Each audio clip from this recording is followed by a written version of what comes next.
जो आपने फ्लाईओवर के ऊपर एक प्राइवेट कंपनी को लोगो लगा दिया, इसको एडवर्टाइजमेंट के राइट करवा एक ना जैसे हमने तो इसको एडवर्टाइजमेंट का राइट नहीं दिया। आप सब भी जानते हैं। सबसे पहले आप सभी को मेरा नमस्कार।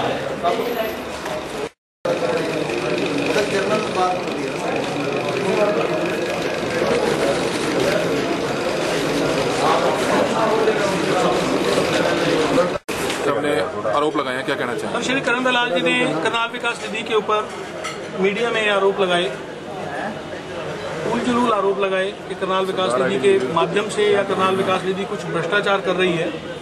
हमने आज प्रेस कॉन्फ्रेंस के माध्यम से उन सब आरोपों का खंडन किया है और हमने उनको एक कानूनी नोटिस दिया है और साथ में उनको ये निवेदन किया है कि आप एक सप्ताह के अंदर जो उन्होंने बिना जांच पड़ताल किए, बिना हमसे संपर्क किए, बिना किसी तथ्य के ऊपर निराधार आरोप लगाए हैं, वो उन आरोपों को एक हफ्ते के अंदर या तो वो अपना बयान वापस लें या मीडिया के माध्यम से इसके लिए माफी मांगें, नहीं तो करनाल विकास निधि उनके ऊपर कानूनी कार्रवाई करेगी, जैसी भी कार्रवाई बनती होगी। दूसरा, आज क्योंकि पहली प्रेस कॉन्फ्रेंस थी, आज तक हमने समाज में मीडिया के आगे करनाल विकास निधि के बारे में कुछ नहीं बताया। आज हमने करनाल विकास निधि के बारे में अपनी कार्यशैली, अपने आज तक के किए हुए काम और जो आगे हम काम करने वाले हैं उनके बारे में बताया। दूसरा, हम जो पैसा ले रहे हैं करनाल विकास निधि में उसकी पारदर्शिता क्या है इसके बारे में हमने बताया। हमारा एक एक पैसे का लेन देन केवल और केवल चेक के माध्यम से होता है और जो संस्थाएं, जो लोग हमें वो पैसा देते हैं करनाल विकास निधि में, वो गवर्निंग काउंसिल के सदस्य या अन्य सहयोगी, वो आज इस सभी प्रेस कॉन्फ्रेंस में आज सभी उपस्थित थे। आज आपने भी देखा कि एक लगभग 45 लोग ऐसे उपस्थित थे जिनका चाहे तो राशि के रूप में सहयोग मिला है या फिर वो सार्वजनिक रूप में संस्थाओं ने हमें सहयोग और आशीर्वाद दिया हुआ है। उन सबकी उपस्थिति में हमने ये निवेदन किया कि हम एक एक रुपया चेक के माध्यम से लेते हैं, जो कि कहीं ना कहीं 12A और ATG के अंतर्गत आता है। मुख्यमंत्री और डीसी की क्या भूमिका है इस संस्था में? मुख्यमंत्री जी की जो भूमिका है वो ये भूमिका है कि उन्हीं की सोच का परिणाम है। उन्होंने ही कुछ लोगों को, कुछ व्यवसायियों को बिठाकर ये विचार किया कि क्या सारे काम सरकार ने करने हैं, क्या कुछ सामाजिक लोग, कुछ व्यापारिक लोग, कुछ करनाल के लोग अपने शहर का विकास नहीं कर सकते। तो जब उन्होंने स्वीकार किया, राजपाल जी बाबूजी खड़े हैं, लिबर्टी वाले थे, उनमें जी लेबोरेटरी वाले थे, ये सब लोग खड़े हैं, तो इन्होंने स्वीकार किया कि नहीं, हम अपने पैसे से अपने शहर का, अपने डिस्ट्रिक्ट का विकास करेंगे। और फिर सब लोग बैठे और उन्होंने विचार किया कि भाई देखिए, ये हम सब भी मानते हैं कि ये लोग जो राशि दे रहे हैं वो भी काम भी करें, ऐसा संभव नहीं होता। तो जब ये विचार आया अभी कौन करे, तो वॉलंटरी कौन कर सकता है, तो मेरा और डॉक्टर सतीश खट्टर का नाम आया कि हम इसके ट्रस्टी बनकर इस काम को करेंगे। ये सबने हमें मिलकर ट्रस्टी बनाया और वो एक संस्था बनाकर उसमें हमने काम किया। संस्था रजिस्टर्ड है? उन्होंने कहा रजिस्टर्ड नहीं है। करनाल विकास निधि सब रजिस्ट्रार करनाल के पास मई 2015 में मैंने शायद पढ़ के बताया था, प्रलेख क्रमांक 6 और 156 में रजिस्टर्ड है। एक संस्था एक ही जगह रजिस्टर्ड हो सकती है और वो हमारी संस्था रजिस्टर्ड है। एक प्रश्न आपने पूछा डिप्टी कमिश्नर के बारे में।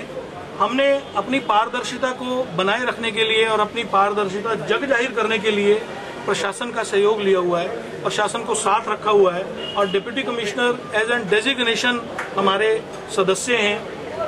हम जो भी काम करते हैं उनको बताते हैं और जो हमारी कार्य प्रणाली है, जो कार्यविधि है, वो उनके सामने रहती है ताकि इसमें परस्पर सहयोग बना रहे और पारदर्शिता रहे। देखिए, प्रश्न उठाना और उंगली उठाना बहुत आसान है। मैंने आज इस मंच से सभी को निवेदन किया है कि कानूनी ऑडिट जो बनता है वो हमारा हो रहा है, होता है, हुआ है 1 साल पहले का जो CA के पास ऑडिट है। लेकिन इससे ज्यादा मैं जिसमें विश्वास करता हूँ, करनाल विकास निधि जिसमें विश्वास करती है, वो सोशल ऑडिट के बीच में विश्वास करती है। तो मैं ये निवेदन करूंगा कि कुछ बुद्धिजीवी आए जो उसमें कुछ इंडस्ट्रिस्ट भी हो सकते हैं, पत्रकार बंधु भी हो सकते हैं, वकील भी हो सकते हैं और एडवोकेट्स और डॉक्टर भी हो सकते हैं। वो सब मिलके एक मंच बनाएं जो कि हमारा करनाल विकास निधि का सोशल ऑडिट करे, केवल ऑडिट नहीं करे, हमें सुझाव भी दे कि हाँ आप ये काम कीजिए, आप ये वाला काम कीजिए। अभी तक कितना पैसा भारती जी इसमें अभी तक कितना पैसा? अभी तक हमारे पास करनाल विकास निधि में 1,21,50,111 रुपए आए हैं और साथ में पिछले एक साल में लगभग 1,70,000 रुपए का इंटरेस्ट बैंक में जमा हुआ है। वो बैंक में ही है और वो हमारी जो वेबसाइट है उसके ऊपर अपलोड है। एजिस की तरफ से वहाँ पे जो होल्डिंग लगाए गए हैं उसके ऊपर आप क्या कहना चाहेंगे? वो एजिस की तरफ से होल्डिंग नहीं है, लेकिन एक हमने इसका एक प्रयास किया कि चंडीगढ़ जैसे शहरों में सब जो चौक हैं और जो ऐसी जगह हैं जिसको स्वच्छता का एक नमूना बनाया जा सकता है, स्वच्छता के लिए इस्तेमाल किया जा सकता है, एक अच्छा प्रदर्शन करने के काबिल बनाया जा सकता है, वो एक प्रस्तुत हमने किया है। एजिस को हमने संपर्क किया कि क्या आप उसको मेंटेन करेंगे और उस पर ऐसी पेंटिंग बनाएंगे जो कि एक सामाजिक संदेश देने का नाम कर रही है, सामाजिक संदेश दे रही है। निर्मल कुटिया चौक पे हमने वो पहल की है। एजिस ने अपना बोर्ड भी लगाया है। कुछ तकनीकी चीजें हैं जिसको हम पता करेंगे, अगर लगा तो उसके ऊपर पूरा हम एक लेंगे एक्शन। करनाल विकास निधि द्वारा आयोजित आज प्रेस कॉन्फ्रेंस में आप सभी का स्वागत है। अलवर के कांग्रेसी विधायक श्री करण दलाल जी ने पिछले दिनों करनाल विकास निधि को लेकर जो आरोप लगाए हैं मीडिया में, हम ये मानते हैं कि वो ओछी और निम्न स्तर की राजनीति का हिस्सा है। उनकी जो न्यूज बंदी छपी है वहां पे, उनकी मैं हेडिंग अगर आपको पढ़ के सुनाऊं तो आप हैरान होंगे। करनाल विकास निधि ट्रस्ट पर कांग्रेस ने उठाए सवाल, करनाल में उगाही कर रहे सीएम के करीबी दलाल ने कहा। करण सिंह दलाल ने मनमोहन सरकार पर जड़े आरोप। MLAC strobe into Karnal trust. कांग्रेसी विधायक ने खट्टर पर लगाया ट्रस्ट की आड़ में भ्रष्टाचार को बढ़ावा देने का आरोप। दलाल ने ट्रस्ट पर लगाया टैक्स चोरी का आरोप। दलाल ने करनाल विकास निधि गठन की जांच की मांग की। ऐसी उनकी प्रेस रिलीज ये मेरे पास है जो उन्होंने रिलीज की है। मैं आपको बताना चाहूंगा कि करनाल विकास निधि जनता के सहयोग से जनता के लिए सार्वजनिक विकास करने वाला हरियाणा का इकलौता स्वतंत्र संगठन है जो कि पिछले एक साल से बिल्कुल पारदर्शी तरीके से काम कर रहा है। हमारे स्लोगन में भी आपने पीछे जो बैक पे एक बैनर लगा उसमें लिखा होगा करनाल के नागरिकों द्वारा करनाल के विकास के लिए पहल। और जो करनाल विकास निधि का आय व्यय का ब्यौरा है, कितना पैसा हमारे पास आ रहा है, कहाँ जा रहा है, वो सारा विदिन 4 डेज 4 दिन के अंदर हमारी वेबसाइट पे अपलोड हो जाता है। कुछ लोगों ने प्रश्न किया कि भाई सभी को ये खर्चा बताने की क्या जरूरत है। हमने कहा भी हमारे ये संविधान है, हमें करना ही नहीं कुछ इसके अलावा। तो जो पैसा हमारे पास आ रहा है, पक्के पे आ रहा है, चेक से आ रहा है, उसकी सूची है। जो मेरे पास सूची है इसी नंबर से हमारी वेबसाइट पे उपलब्ध है। जो चेक आता है, जो उसकी रसीद आती है, वो वैसे की वैसे उपलब्ध है। करनाल विकास निधि द्वारा 1 रुपए की भी राशि नकद प्राप्त नहीं की जाती, केवल चेक और ड्राफ्ट के माध्यम से हम पैसा लेते हैं। हाल ही के दिनों में कांग्रेस के विधायक श्री करण दलाल ने बिना तथ्यों, बिना जांच पड़ताल और बिना हमसे संपर्क किए, मैं ये मानता हूं कि एक बार वो किसी को कहते हैं, उनसे पूछते हैं कि आप क्या कर रहे हैं, तो हमारे ऊपर आरोप लगाते तो हम स्वीकार करते। और जिस किस्म से उन्होंने एक घटिया आरोप करनाल विकास निधि पर लगाया है, हम ये मानते हैं कि वो राजनीतिक दुर्भावना से प्रेरित है। हमारे यहाँ बैठे हुए करनाल विकास निधि के ट्रस्टी, करनाल विकास निधि के गवर्निंग काउंसिल के सदस्य अभी फ्रंट रो में और सेकंड रो में सब लोग बैठे हैं।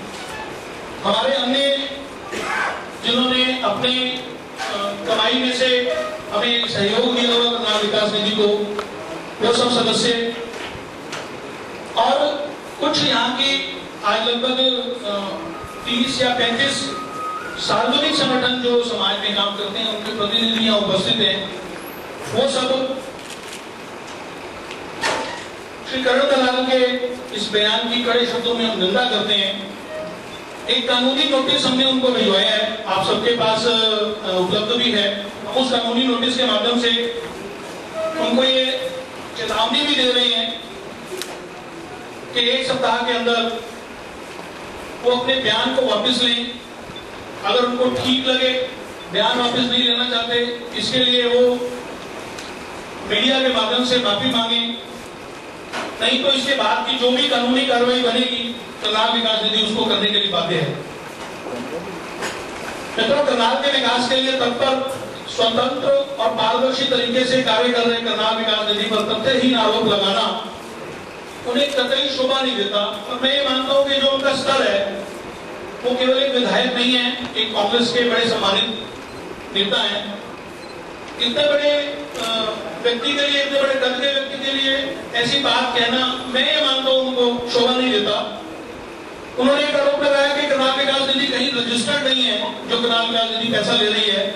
मैं इस प्रेस कॉन्फ्रेंस में इस मंच के जरिए आपको बताना चाह रहा हूं कि करनाल विकास निधि एक स्वतंत्र ट्रस्ट के रूप में संयुक्त पंजीयन अधिकारी, सब रजिस्ट्रार ऑफ ट्रस्ट करनाल, उसके पास प्रलेख क्रमांक 680 में मई 2015 में बही क्रमांक 1 जिल्द नंबर 539 के पृष्ठ 176 पर रजिस्टर्ड है। एक पंक्ति हमने इसमें लिखी नहीं है, पर मैं आपसे जरूर शेयर करना चाहूंगा। ये कानूनी प्रक्रिया है कि कोई भी संस्था किसी एक जगह रजिस्टर्ड हो सकती है, लेकिन सिर्फ लोगों को बरगलाने के लिए उन्होंने कहा कि ये कहीं भी रजिस्टर्ड नहीं है। A trust when it is registered in trust, तो कहीं भी किसी भी रजिस्ट्रेशन अथॉरिटी के बाद उसको रजिस्ट्रेशन की जरूरत नहीं है, ये हम सभी समझते हैं। थोड़ा सा आगे मैं बढ़ रहा हूं। करनाल विकास निधि ने अब तक 1,21,50,111 रुपए की राशि स्वैच्छिक योगदान के रूप में, चेक और ड्राफ्ट के रूप में प्राप्त की है। कल तक का जो मुझे भी सूचना जो मिली अपनी वेबसाइट से ही मिली, मैंने भी कोई स्टेटमेंट नहीं देखी थी, 1,70,612 रुपए का इंटरेस्ट भी उसमें क्रेडिट हुआ है, वो भी हमारे अकाउंट में है। ये दान राशि हमारा जो खर्च करने का तरीका है करनाल विकास निधि का, वैसे आज यहाँ सब उपस्थित हैं। एक उन्होंने आरोप लगाया कि इसमें डिप्टी कमिश्नर और कहीं ना कहीं मुख्यमंत्री, इन लोगों के द्वारा किसी को दबाव से या किसी को प्रेशर से या किसी को कहकर पैसा लिया जा रहा है। आज सौभाग्य से हमारे जो सबका मैं नाम नहीं ले सकता, लेकिन जो गवर्निंग काउंसिल के मेंबर है, गवर्निंग काउंसिल का हमारे मेंबरशिप का तरीका है 5 लाख रुपए इंडिविजुअल और 11 लाख रुपए जो अपनी संस्था या अपनी बिजनेस के नाम से देता है, वो हमारा गवर्निंग काउंसिल का सदस्य होता है। वही गवर्निंग काउंसिल के सदस्य मिलकर तय करते हैं कि पैसा कैसे खर्च करना है, कहाँ खर्च करना है। हमारी टीम प्रोजेक्ट बनाती है, लेकिन वो तय करते हैं कि नहीं इस पे नहीं, इस पे खर्च कीजिए, इस पे नहीं, इस पे खर्च कीजिए। लिबर्टी से अशोक राणा जी आए हुए हैं, आज शमी जी कहीं बात है, चंद्रकतुलिया जी हमारे गवर्निंग काउंसिल के सदस्य हैं, आगे जी लैब से मुकुल जी हमारे गवर्निंग काउंसिल के सदस्य हैं, इधर से ब्रिज गुप्ता जी हमारे गवर्निंग काउंसिल के सदस्य हैं, आरपीआईटी वाले श्री राजपाल जी हमारे गवर्निंग काउंसिल के सदस्य हैं, पीछे एजीज के दिव्य हमीजा हमारे गवर्निंग काउंसिल के सदस्य हैं, पीछे श्री भारत भूषण कपूर जी बैठे हैं, वो हमारे गवर्निंग काउंसिल के सदस्य हैं जेबीडी ग्रुप के, परवेश याबा जी इन्होंने भी हमारा सहयोग किया हुआ है, तरावड़ी के कुछ राइस मिलर्स उन्होंने हमारा सहयोग किया हुआ है। एक चीज जो मैं इसके साथ ही कहना चाहूंगा, एक प्रश्न उन्होंने किया था, एक बात अभी तो शायद ठीक नहीं लगेगा, लेकिन बाद में जरूर पूछ सकते हैं कि जी आपको किसी का फोन आया हो या किसी ने आपको कहा हो कि भाई साहब पैसे दे दो, नहीं तो वो चीज हम जरूर पूछ सकते हैं। एक प्रश्न उन्होंने किया था, डिप्टी कमिश्नर को क्यों सदस्य बनाया हुआ है, डिप्टी कमिश्नर को आप उसका चेहरा दिखाकर और उससे कहलवा कर पैसे इकट्ठे कर रहे हैं। तो मैं यहाँ इस मंच से इस बात का खंडन कर रहा हूँ और ये मैं निवेदन कर रहा हूँ कि करनाल विकास निधि ने एक स्वतंत्र संगठन होने के बावजूद Karnal deputy commissioner as an post, as an designation को अपना आमंत्रित, स्थायी आमंत्रित सदस्य हमने उनको सम्मानित किया हुआ है। अगर किसी ने किसी संगठन में गलत काम करना हो तो वो प्रशासन को जाकर ये नहीं कहेगा कि भाई साहब आप जरा हमारी मीटिंग में आ जाओ। हमने अपने काम की पारदर्शिता को उजागर करने के लिए डिप्टी कमिश्नर को अपना सहयोगी, अपना आमंत्रित सदस्य उनको रखा हुआ है। लगभग 40 वर्षों से जब से हरियाणा बना है, ये लाइन हम इसमें जोड़ नहीं रहे थे, लेकिन रात को एक मेरे पास पत्र आया, मुझे बड़ा अच्छा लगा, मुझे ध्यान नहीं शायद RW या R सेक्टर का था, इसका उन्होंने ये शब्द लिखे मैंने उन्हीं के शब्दों को इसमें रिलीज में हमने बैठ के उतारा कि लगभग 40 वर्षों से जब से हरियाणा बना है तब से करनाल उपेक्षित रहा है। आज जब करनाल के लोगों को लगा कि वो अपनी मेहनत की कमाई में से करनाल की उन्नति के लिए कुछ सहयोग करना चाह रहे हैं और इस पुण्य के भागीदार बन सकते हैं, अपनी इच्छा से बिना किसी दबाव में दान के रूप में करनाल के विकास के लिए सहयोग कर रहे हैं, तो कुछ लोगों को राजनीतिक कारणों से परेशानी हो रही है, ये हमारी समझ से परे है। ये उनके भाव थे, हमने भी इसको साथ में जोड़ा है। एक चीज चलो 10 से 10 कुछ हो गया। एक चीज हमें आज फील हुआ, कुछ मित्रों ने, कुछ मीडिया बंधुओं ने मुझे भी कहा कि आपको एक प्रेस कॉन्फ्रेंस रूटीन में करनी चाहिए। आप क्या कर रहे हो बताने के लिए। वास्तव में अभी तक हमें लगता था, हम तो मैं तो फिर भी थोड़ा सा कह रहा था बताना चाहिए, पर डॉक्टर साहब का स्वभाव है नहीं यार कर रहे हैं, लोगों को पता लग जाएगा, तो हम कोई गलत काम नहीं कर रहे। लेकिन आज हमने प्रेस कॉन्फ्रेंस रखी है तो हम अपनी भी थोड़ी सी जानकारी हम क्या कर रहे हैं आपको जरूर बताना चाहेंगे। अब तक करनाल ब्लॉक के 19 सरकारी विद्यालयों में 22 ई टॉयलेट लगाए गए हैं, जिसे दानदाता जो हमारे गवर्निंग काउंसिल के सदस्य हैं उन्होंने ही उसका उद्घाटन किया। कोई कहीं पे जिनको जैसे समय मिला, ये चेहरे कैसे हैं आपको भी ध्यान में, कितना एक समय दे सकते हैं। उससे 6067 बच्चों को फायदा हो रहा है और इसमें जो एक थीम है, सबका एक सोच है, एक क्रक्स है, सरकार भी उसके लिए लगी हुई है, सबका एक मन करता है। उन 6067 बच्चों में 76% कन्याएं हैं, लड़कियां हैं, बालिका है। इसको देखने के लिए हमने एक मोबाइल ऐप निकाली हुई है।